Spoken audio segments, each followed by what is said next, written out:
जय श्री राम। मैं अंकित त्यागी, astrologer, numerologist, लाल किताब एंड वास्तु कंसल्टेंट, आप सभी का फिर से स्वागत करता हूं। वास्तु खोलेगा खुशियों के द्वार। खत्म होगी नकारात्मकता, खत्म होगी नेगेटिविटी, आएंगी खुशियां और जीवन होगा आपका खुशहाल। जी हां, वास्तु एक ऐसी साइंस जिसका प्रचलन सदियों से चला आ रहा है। शायद पहले की जो भी इमारतें बनती थी, जो भी महल बनते थे, वो वास्तु को ध्यान में रखते हुए बनते थे। तभी तो आज भी कितने ऐसे एग्जाम्पल्स मौजूद हैं। जयपुर में स्थित हवा महल की अगर हम बात करें तो उसका वास्तु ही इस तरह का है कि उसमें हवा हमेशा आती रहती है। ऐसा तो नहीं है ना कि अलग से हवा चलवाई जाती है उसके लिए, उसका वास्तु ही उस तरह का बना हुआ है। पहले जो राजा महाराजा या जो भी हमारे बुजुर्ग या पूर्वज घरों में रहते थे, वो वास्तु का बहुत ध्यान रखते थे और तभी उनका जीवन ज्यादा खुशी होता था, बीमारियां कम होती थी, नेगेटिविटीज कम होती थी। लेकिन बीच में कुछ अगर कहूं तो लोगों द्वारा इसको अनसाइंटिफिक करार दे दिया गया। अरे यहां तक कहना शुरू कर दिया लोगों ने कि हम तो थे ही अनसाइंटिफिक, जबकि सबसे ज्यादा साइंटिफिक रिलीजन हिंदू धर्म को माना गया और अनसाइंटिफिक कहना शुरू कर दिया। कितने ऐसे एग्जांपल्स हैं, अगर मैं देना शुरू करूं, ज्यादा बड़े स्पेन में मैं नहीं जाऊंगा। अगर मैं पिछले 50 साल की भी बात करूं, पिछले 50 साल पहले क्या कहते थे लोग? अरे क्या ये नीम हकीम खतरे जान, ये क्या आयुर्वेदिक दवाइयां खाते हो, एलोपैथी खाना शुरू करो, तुरंत ठीक हो, साइंटिफिक दवाइयां खाओ। आज 50 साल बाद क्या कहते हैं? हर्बल मेडिसिन ज्यादा फायदेमंद होती है। वापस वहीं आना पड़ा जिस चीज को हम सदियों से कहते आ रहे थे, जिस चीज को हमारे ऋषि मुनियों ने ग्रंथों में संजो के रखा, आज वहीं वापस आना पड़ा। 50 साल पहले कह रहे थे कि डेवलपमेंट करो, आर्किटेक्ट करो, कंस्ट्रक्शन करो। आज 50 साल पहाड़ कटते जा रहे थे, पेड़ कटते जा रहे थे, वन खत्म हो रहे थे। आज 50 साल बाद कहां वापस आ गए? नहीं, इको फ्रेंडली डेवलपमेंट करना है। वही वेस्टर्न कल्चर आज वापस हमें फॉलो कर रही है, आज वापस हमारी संस्कृति पर चलने को मजबूर है। आज वापस उनको दिख रहा है कि यही सब चीजें काम आ सकती हैं। अरे सबसे पुरानी सभ्यता है हम, द ओल्डेस्ट सिविलाइजेशन। तो वास्तु भी उसका एक प्रमुख अंग है। वास्तु के कुछ छोटे छोटे नियम जो हम इस वीडियो में बात करेंगे या चर्चा करेंगे। थोड़ा सा अगर ध्यान रखें तो नॉर्थ का बहुत बड़ा महत्व होता है वास्तु के अंदर, उत्तर दिशा का बहुत बड़ा महत्व होता है, पूर्व दिशा का भी महत्व कहीं से कम नहीं है, क्योंकि सूर्य देव का आगमन पूर्व दिशा से होता है और पूर्व दिशा पॉजिटिव एनर्जी से भरपूर दिशा होती है। पूर्व और उत्तर दिशा का हल्का सा नीचा होना और दक्षिण और पश्चिम दिशा का भारी और ऊंचा होना वास्तु में हमेशा अच्छा माना गया है। तो जब भी आप घर का निर्माण करें, इस चीज को ध्यान में रख करके करें तो बेहतर होगा। यदि पूर्व दिशा में भारी निर्माण होता है और पश्चिम दिशा में एकदम खाली निर्माण या निर्माण रहित हो, तो आपको अनिद्रा का शिकार होना पड़ता है। आपके जो घर का मुखिया है, जो हेड ऑफ द फैमिली है, उनको नींद की समस्या हो सकती है, उनको मेंटल स्ट्रेस हो सकता है, मेंटल टेंशन हो सकती है।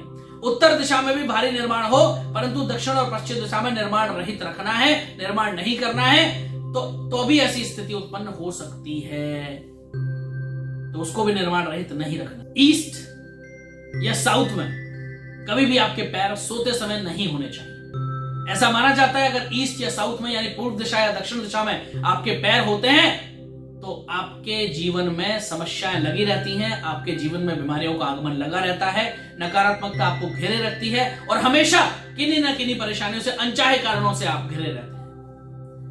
जल की स्थिति होना बहुत ही अच्छी आवश्यक है। घर में जो भूमिगत जल होता है, जो भूमि के अंदर जल होता है, उसकी भी बहुत बड़ा प्रभाव उसकी स्थिति का वास्तु पर पड़ता है। ऐसा माना जाता है कि घर में गलत स्थिति में अगर जल का, अपने भूमिगत जल का स्थिति गलत है तो बहुत सारे रोगों का वो कारण बनती है। उत्तर या पूर्व दिशा में भूमिगत जल के जो स्रोत हैं वो धनदायक होते हैं और संतान को भी सुंदर और निरोगी बनाते हैं।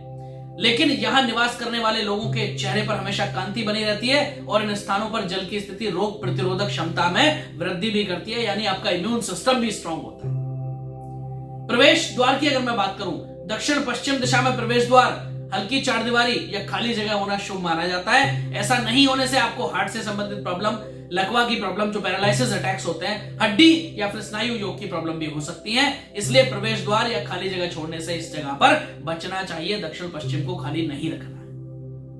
भोजन पकाने की सही दिशा। रसोई घर में भोजन बनाते समय यदि गृहिणी का जो या भोजन पकाने वाली जो भी स्त्री घर में है उनका मुख दक्षिण दिशा की ओर रहे तो आपको त्वचा और हड्डी के रोग हो सकते हैं। दक्षिण दिशा की ओर मुख करके भोजन पकाने से पैरों में दर्द की संभावना बनती है और इस तरह पश्चिम की ओर मुख करके खाना पकाने से आंख, नाक, कान और गले की समस्याएं हो सकती हैं। इसलिए पूर्व दिशा की तरफ चेहरा करके ही रसोई में भोजन बनाना स्वास्थ्य के लिए सर्वश्रेष्ठ माना गया है। ध्यान रहे कि आपके घर में दीवारें एकदम सही सलामत हो, उसमें कहीं भी कोई दरार या रंग रोगन उड़ा हुआ हो या फिर दाग धब्बे बहुत ज्यादा हो तो वहां रहने वाले लोगों को जॉइंट से संबंधित, जोड़ों से संबंधित प्रॉब्लम हो सकती है। गठिया, कमर दर्द, साइटिका जैसी समस्याओं की भी आपको फेस करना पड़ सकता है। उन जैसी समस्याओं से भी आपको दो चार होना पड़ सकता है। दीवारों पर रंग रोगन भी बहुत ध्यान से करवाना चाहिए। काला या गहरा नीला या वायु रोग पेट के साथ साथ पेट की समस्या तो देता ही देता है। हाथ पैरों में दर्द, नारंगी या पीला रंग ब्लड प्रेशर, गहरा लाल रंग रक्त विकार या फिर दुर्घटना का कारण भी बन सकता है। अच्छे स्वास्थ्य के लिए दीवारों पर दिशा के अनुरूप हल्के और सात्विक रंगों का प्रयोग करना चाहिए। वह हमेशा अच्छा और शुभकारी माना जाता है। ज्योतिष विज्ञान के अनुसार घर में कभी भी देवी देवताओं की तस्वीरों को आमने सामने नहीं लगाना चाहिए, इससे ग्रह क्लेश बढ़ता है। अगर आपको देवी देवताओं की तस्वीर दो दीवारों पर अपोजिट डायरेक्शन में लगानी भी है तो इंश्योर करें, ध्यान रखें कि वो दोनों बिल्कुल आमने सामने ना हो। थोड़ा सा गैप आपको इधर या इधर जरूर कर देना है। आप घर में लड़ाई झगड़ा ना हो इसके लिए एक से अधिक देवी देवता की तस्वीर घर में ना लगाएं। मंदिर में आप तस्वीर रख सकते हैं, लेकिन मंदिर में भी बहुत ज्यादा तस्वीर आप ना रखें। जितना कम से कम रखेंगे उतना बेहतर होगा।